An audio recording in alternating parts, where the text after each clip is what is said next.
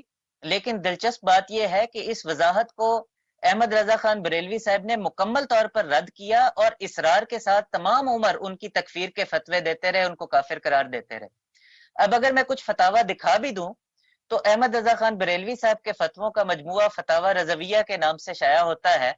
اس کی 14ویں جلد اگر آپ دیکھیں تو وہ ایسے کفر کے فتووں سے بھری ہوئی ہے۔ چنانچہ اس جلد کے فتویٰ نمبر 87 جو ہے، اس میں احمد رضا خان بریلوی صاحب سے یہ سوال کیا گیا کہ کفار کتنی قسم کے ہوتے ہیں اور کس کافر کی صحبت سب سے بری ہے؟ تو جواب میں انہوں نے لکھا کہ کفر کی تو کئی اقسام ہیں، لیکن ان سب اقسام میں سے سب سے بری قسم جو ہے وہ مرتد منافق ہے، جو اپنے آپ کو مسلمان کہتا ہے لیکن ضروریات دین کا منکر ہو جاتا ہے۔ اور مثال کے طور پر وہ کہتے ہیں کہ ان میں وہابی، رافضی، قادیانی، نیچری اور چکڑالوی یعنی کہ اہل قرآن وغیرہ یہ سب شامل ہیں۔ وہ کہتے ہیں کہ ان کی صحبت جو ہے وہ 1000 کافروں سے بھی بری ہے۔ لیکن اس کے بعد آگے بڑی دلچسپ بات ہے، وہ ان فرقوں کے ذکر کے بعد یہ کہتے ہیں کہ خاص طور پر وہابی اور خاص طور پر دیوبندی، کیونکہ وہ کہتے ہیں کہ یہ اپنے آپ کو سنی کہتے ہیں، حنفی، چشتی، نقشبندی بھی بنتے ہیں، ہماری جیسے نماز اور روزہ بھی پڑھتے ہیں، لیکن رسول اللہ کو گالیاں دیتے ہیں، تو یہ سب سے بدتر کافر ہے۔ گویا ان کے اس فتوے کے مطابق وہابیوں اور دیوبندیوں کا کفر ساری دنیا کے کافروں سے اور احمدیوں کے کفر سے بھی بڑا ہے۔ اب اگر اگلا فتویٰ اسی کتاب کا دیکھا جائے تو اسی کتاب کی اسی جلد کا فتویٰ نمبر 129 ہے۔ ان سے پوچھا گیا کہ ایک شخص قسمیں کھا کھا کر کہتا ہے کہ وہ مسلمان ہے، وہابی نہیں ہے، یہ فتویٰ نمبر 129 ہے۔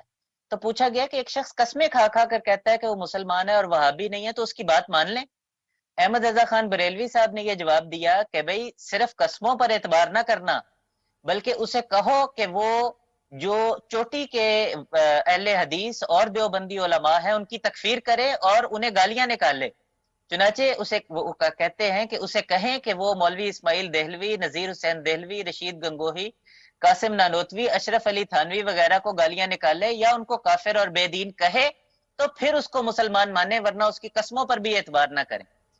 اگلا فتویٰ نمبر 133 ہے۔ پوچھا گیا کہ اگر کوئی سنی جو ہے وہ کسی وہابی یا اہل حدیث کے پیچھے نماز پڑھ لے اور یہ کہے کہ علماء کے آپس کے جھگڑے ہیں، بھئی انہیں اس کی وجہ سے برا نہیں کہنا چاہیے، وہ سب مسلمان ہیں، سب کے پیچھے نماز ہو جاتی ہے، تو کیا ایسا سنی رہے گا؟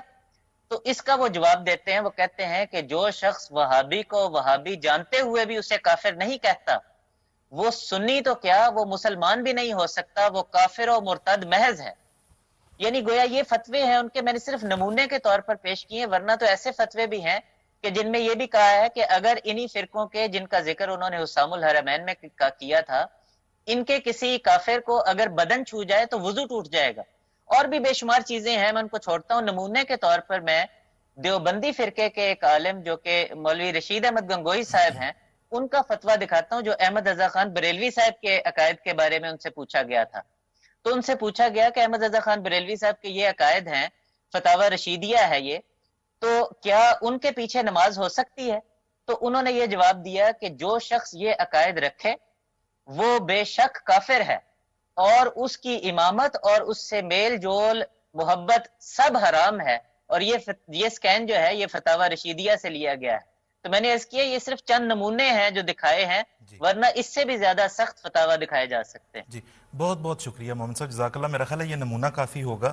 دیکھیں کتنے نفرت انگیز ان کے فتاوی ہیں، اور ان کے فتاوی پہ اگر گئے، ان مولوی حضرات کے فتاوی پہ جنہوں نے جماعت احمدیہ کو دائرہ اسلام سے گویا خارج قرار دیا ہوا ہے، تو یقین کریں کوئی بھی مسلمان نہیں رہے گا اگر ان مولویوں کے فیصلے پہ جانا ہے۔ محمد صاحب نے بھی بڑا سلیکٹو، بڑی اچھی سلیکشن اس میں سے، اچھی ان دا سینس کہ جو آپ کو ایک آئیڈیا دے سکے، ورنہ تو ان فتاوی میں کچھ بھی اچھا نہیں ہے۔ سلیکشن بڑی اچھی تھی، نمونتاً دکھایا۔ بہت سارے فتاوی محضر نامے میں جو کہ جماعت احمدیہ کا تفصیلی تحریری موقف تھا، جو 1974 کی اسمبلی کے پاس کی خدمت میں پیش کیا گیا کہ جی یہ ہمارا جوابات ہیں، یہ ہمارے عقائد ہیں، اس کے ضمیمے کے طور پہ حضرت خلیفۃ المسیح الثالث نے یہ تمام فتاوی اکٹھے کر کے ان کو پیش کیے تھے۔ یہ محضر نامہ شائع نہیں کیا گیا جب 74 کی اسمبلی کی کارروائی جب منظر عام پہ آئی تھی، معذرنامہ بھی ساتھ شائع ہونا چاہیے تھا، لیکن کچھ بھی بگڑا نہیں.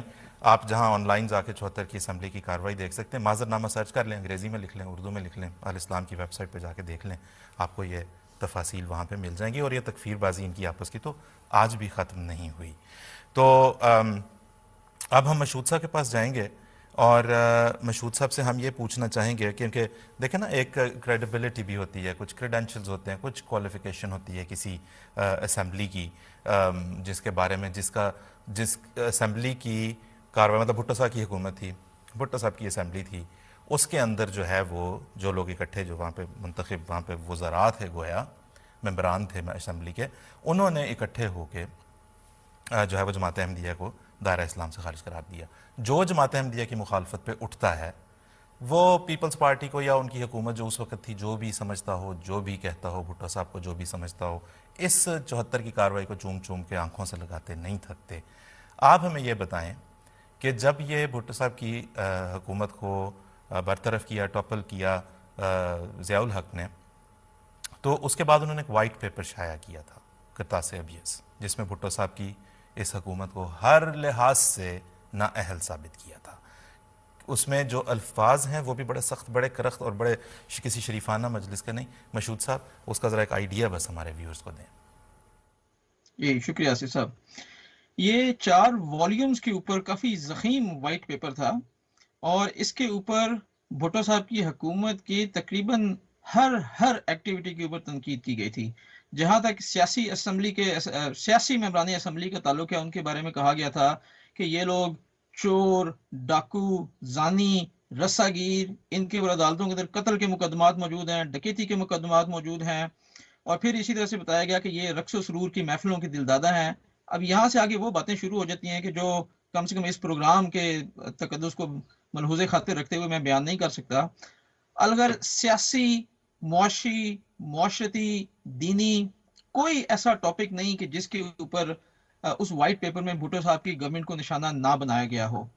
اچھا، اور ساتھ ہی ساتھ جہاں تک مذہب کی بات ہے کہ مذہب کے بارے میں بھی جو یہ اقدامات بھٹو صاحب نے کیے، بظاہر تو ضیاء صاحب کو وہ بھی پسند نہیں آئے اور انہوں نے کہا کہ جی ہم اب سے یعنی کہ 1980 سے جو ہے پاکستان میں اسلام کی روح سے حکومت کے جتنے بھی معاملات ہیں اس کو حل کریں گے، نئے قوانین لے کر آئیں گے جو کہ قرآن اور سنت کی روشنی کے اندر بنائے جائیں گے. یعنی اس کا مطلب یہ تھا کہ پہلے جو کچھ بھی ہوتا رہا وہ قرآن اور سنت کے مطابق نہیں تھا.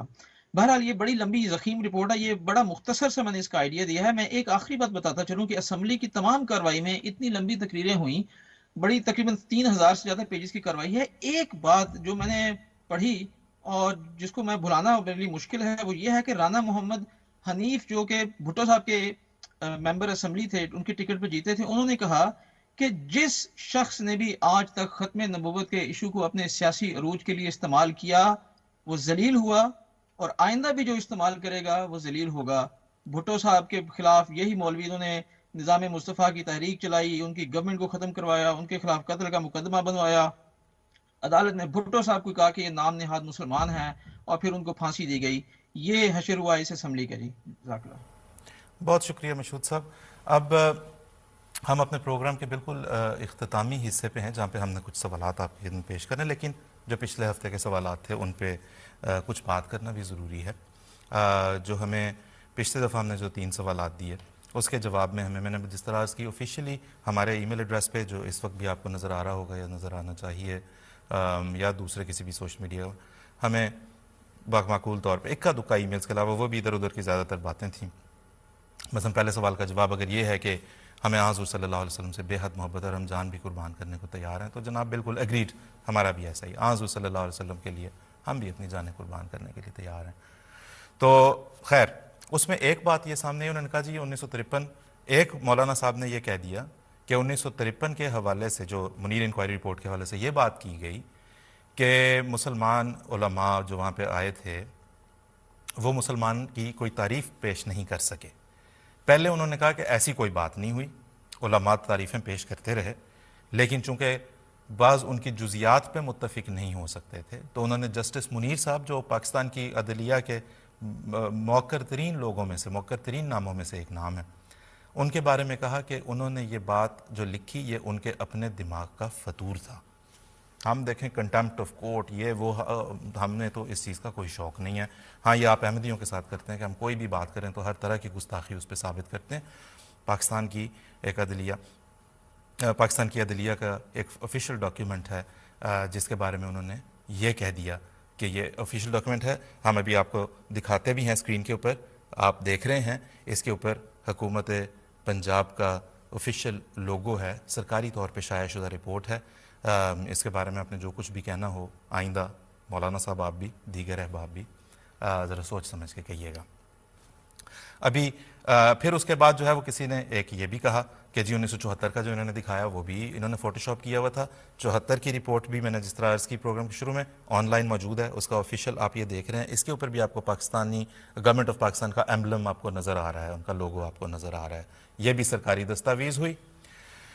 تو اسی طرح کرتاس ابیض جو ضیاء صاحب نے بھٹو صاحب کی حکومت کو نااہل ثابت کرنے کے لیے شائع کیا, وہ بھی آپ کی ہم یہاں پہ اسکرین پہ دکھا دیتے ہیں آپ کو. اس کے اوپر بھی آپ کو حکومت پاکستان کا ایمبلم نظر آ رہا ہے.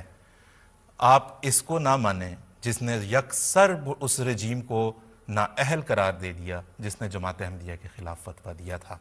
آپ اس کو نہیں مانیں گے, آپ جسٹس منیر کی رپورٹ اور کیانی صاحب کی رپورٹ کو نہیں مانیں گے. آپ کہیں گے نہیں 74 کی اسمبلی پہ دیکھیں تینوں کا سورس ایک ہے. اگر 74 کی کارروائی اس لیے آپ کے لیے مقدس ہوگی کہ یہ حکومت پاکستان کی ایک دستاویز ہے, یہ بھی ہم نے آپ کو دکھا دی.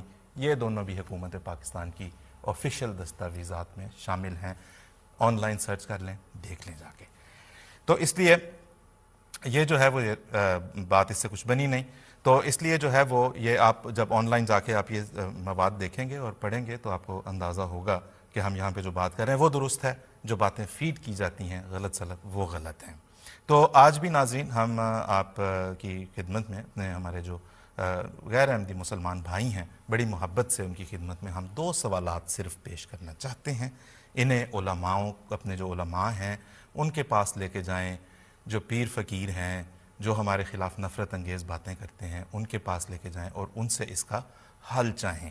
نوٹ فرمائیں, پہلا سوال آپ کی اسکرین پہ اس وقت آپ کو نظر آ رہا ہوگا, جو یہ ہے کہ جو علماء 1974 کی اسمبلی میں بیٹھے تھے وہ یا ان کے بزرگ احراری بزرگ جو جماعت احمدیہ کے خلاف ہمیشہ سے کمر بستہ رہے, جناح صاحب کو قائد اعظم کی بجائے کافر اعظم قرار دے چکے ہوئے تھے.